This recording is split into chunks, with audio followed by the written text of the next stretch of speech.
If you've been finding more hair in the shower drain than you used to, on your pillow in the morning, on your brush, coming out when you just run your fingers through, I need you to stay with me for the next few minutes, because here is what nobody tells you clearly enough. The hair loss you're seeing right now is not random. It is not just getting older. It is being caused by something very specific that happens inside your body after 60. And if you don't address that specific thing, it gets worse. Not gradually worse. Progressively, permanently worse. The follicles you're losing right now, some of them can still be saved. The ones you lose next year may not be. That window is real, and it is closing.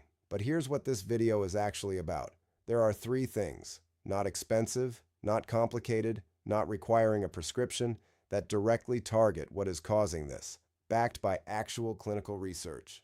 Not wellness blogs, not influencer recommendations. Studies published in peer-reviewed journals, and you can start all 3 today. Hi, I'm Suki Yamamoto, wellness specialist. Before we go any further, I want to be honest with you about something. We are not going to tell you that your hair will grow back completely. What the research supports is slowing this process down, and in cases where loss is early or moderate, potentially reversing some of it. Those are 2 very different claims, and I think you deserve the honest version. And I'm Marcus Reid, your senior health coach. No fads, no miracle claims, just what the research actually shows and what it looks like in practice. Let's get into it. So let's start with the part most people never get explained to them properly. Why does hair loss get so much worse specifically after 60? Because a lot of people had perfectly good hair in their 40s. They started noticing thinning in their 50s. And now in their 60s, it's genuinely alarming. What actually changed? What changed is your hormonal balance, in a very specific way. Here's the simple version. For most of your adult life, your body produced hormones that acted as a kind of protection for your hair follicles. In women, estrogen was doing a significant amount of that protective work. It was keeping another hormone, a byproduct of testosterone that we all produce, men and women, under control. After menopause, estrogen levels drop significantly, and that other hormone, the one that was being kept in check, becomes much more active than it used to be. Women have testosterone? Women have testosterone, not the same levels as men, but yes, and this particular byproduct of testosterone is the one responsible for what you're seeing in the mirror. It attaches to receptors in your hair follicles, and it begins to shrink them, slowly, over years. Each hair that grows back comes back thinner than the last one, shorter, weaker. Eventually, and this is the part I need you to hear, some of those follicles stop producing hair entirely. And that's what a bald patch is. That's what a widening parting is. Exactly. Once a follicle is gone, it is gone. The window to intervene is while the follicle is still present. Even if it is producing thinner hair than it used to, it is still there. It can still respond. That is the situation most people over 60 are actually in, not too late, but in a closing window. So the mission here isn't necessarily to regrow everything from scratch. It's to stop losing what you still have. That is the mission. And that is exactly what these 3 things are designed to do. Let's start with the one that surprises people the most, because it costs absolutely nothing. Thing 1, a daily scalp massage, 4 minutes every single day. I know that sounds too simple, but I want to tell you about a study published in Aplasty, a peer-reviewed medical journal, that followed participants doing a standardized scalp massage every day for 24 weeks, 4 minutes a day. At the end of the study, hair strand thickness had measurably increased in the massage group. The reason this works is not mysterious. Mechanical stimulation of the scalp increases blood flow directly to the hair follicles. More blood flow means more nutrients, more oxygen reaching the follicle itself. It also activates what are called dermal papilla cells, the cells at the very base of each follicle that are responsible for triggering and sustaining hair growth. Stimulating them physically appears to signal them to be more active. So you're literally waking up follicles that have been going to sleep. That is a reasonable way to describe it. There is also evidence that scalp massage reduces something called scalp tension, which is measurably higher in people with this type of hair loss than in people without it. Increased tension restricts the blood supply to follicles over time. Massage counteracts that directly. How do you actually do it? Because I think most people just vaguely rub their head and call it a massage. Fingertips only, not nails. Apply firm circular pressure, not sliding pressure. Start at the temples, move to the crown, then the back of the head. Cover the whole scalp. Firm enough to feel resistance but not uncomfortable. You can do this in the shower with shampoo or on a dry scalp. The protocol in the research was all 4 minutes at once, not broken up across the day. And it pairs extremely well with Thing 2, because the circulation you increase with the massage significantly enhances absorption of what comes next. 4 minutes every day. No cost, no side effects. There is absolutely no reason not to start this today. All right, Thing 2, what is it? Rosemary oil, applied to the scalp. And I want to be careful here because this is an area where I think even the scientific community has both undersold and oversold the evidence at different times. There is a 2015 randomized controlled trial published in SkinMed, a peer-reviewed dermatology journal, that compared rosemary oil to minoxidil 2%. Minoxidil is the pharmaceutical hair loss treatment, the over-the-counter one you see in pharmacies. They put a plant oil up against an actual medication? Head-to-head, 100 participants split equally, 6 months. At the 6-month mark, both groups showed comparable increases in hair count. The rosemary oil group also reported significantly less scalp itching than the minoxidil group, which is one of minoxidil's more common complaints. So it did as well as the pharmacy product? In this study at this time point, yes. I want to be precise. The overall evidence base for minoxidil is larger than for rosemary oil. But this is not folk medicine. This is a published comparison trial. And for someone who either cannot tolerate minoxidil or prefers not to use a pharmaceutical, rosemary oil is the most evidence-backed alternative available right now. How do you use it? Because I imagine you can't just pour it straight onto your head. You cannot. Essential oils must always be diluted before applying to skin.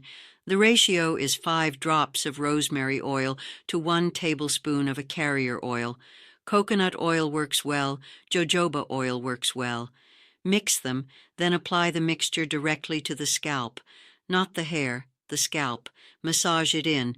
Leave it on for a minimum of 30 minutes before washing out. Overnight is fine and possibly more effective. Some people apply it before bed and wash it out in the morning. The research protocol was daily application. Consistency is the whole game here. And patience. And patience. Hair grows approximately 1 centimeter per month. You will not see results in 2 weeks. The study ran for 6 months. What you are doing is changing the biological environment around your follicles, and that change shows up slowly, not dramatically. I want to stop here for a second, because I know a lot of people watching this have already tried things. Shampoos, supplements, something their daughter recommended, and none of it worked. So why would this be different? Suki, can you answer that directly? Because I think it's the question most people aren't asking out loud. The reason most hair loss products don't work is not that hair loss is untreatable. It is that most products are targeting the wrong level of the problem.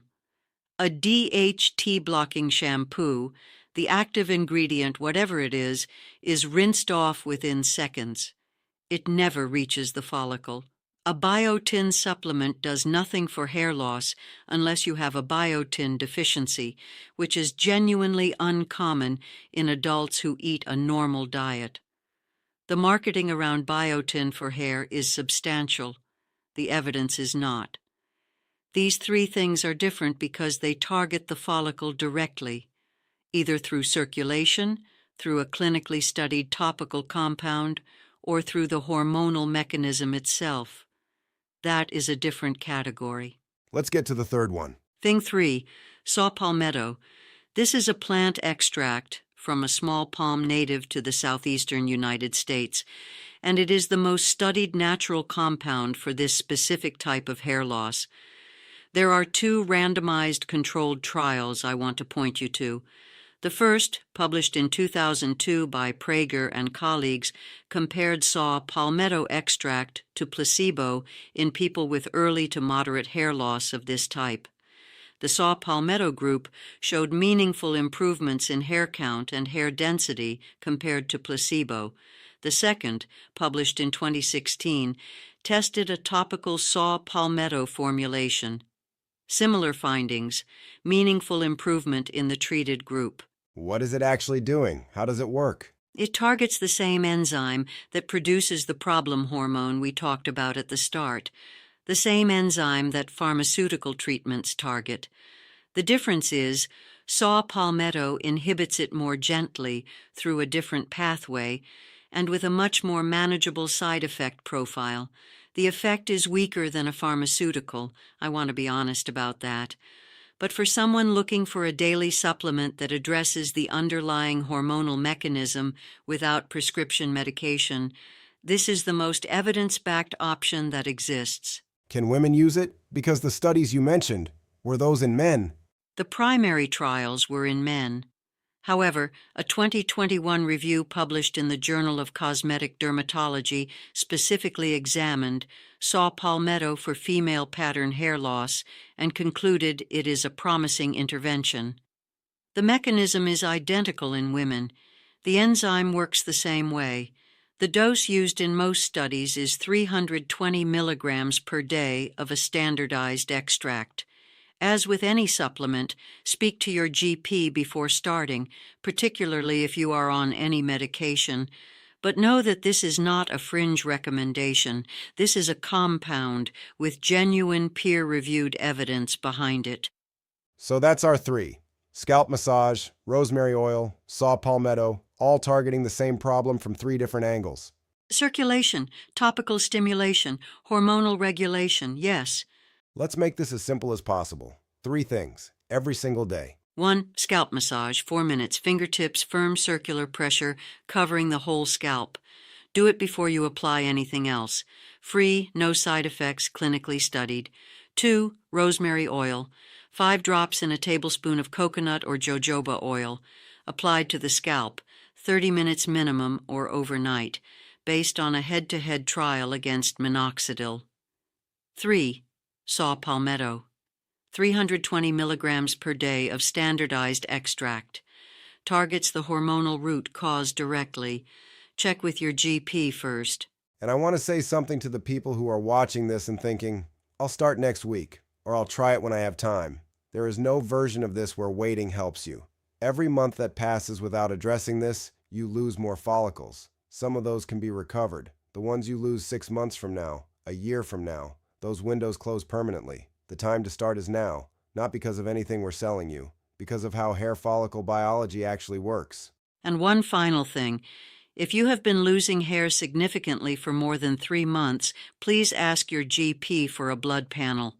Check ferritin, thyroid function, vitamin D. Deficiencies in any of those can cause hair loss that looks identical to what we've been describing. And these 3 interventions will not fix a nutritional deficiency. Rule it out first, then begin. If this was useful, and I hope it was, the like button genuinely helps more people over 60 find this information. That's not us asking for a favor. That's how this reaches the people who need it. Subscribe and turn on notifications so you don't miss next week. Next week, Suki and I are going into the skin pillar, specifically why skin goes crepey after 60. What's actually happening structurally underneath the surface, and what the research says about slowing it down. You don't want to miss that one. See you then.